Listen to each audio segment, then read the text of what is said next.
To avoid future payment blocks on Venmo, it's important to follow certain guidelines and best practices.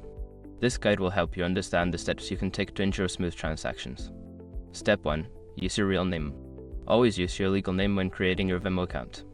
This helps verify your identity and reduces the chances of your account being flagged for suspicious activity. Step 2. Link a bank account or card.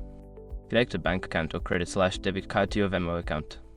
This not only adds credibility, but also allows for easier transactions and reduces the likelihood of payment blocks. Step 3. Avoid high-risk transactions. Steer clear of transactions that may be considered high risk, such as payments for goods and services that are not allowed on Venmo. Stick to personal payments to friends and family to minimize issues. Step 4. Maintain a good transaction history. Regularly use your Venmo account for small, legitimate transactions. A consistent transaction history can help establish trust with Venmo and decrease the chances of future blocks. Step 5. Keep your account secure. Enable two-factor authentication and regularly update your password. Keeping your account secure helps prevent unauthorized access, which can lead to payment blocks. By following these steps, you can help ensure that your Venmo experience remains smooth and uninterrupted. Remember to stay informed about Venmo's policies and guidelines to further protect your account.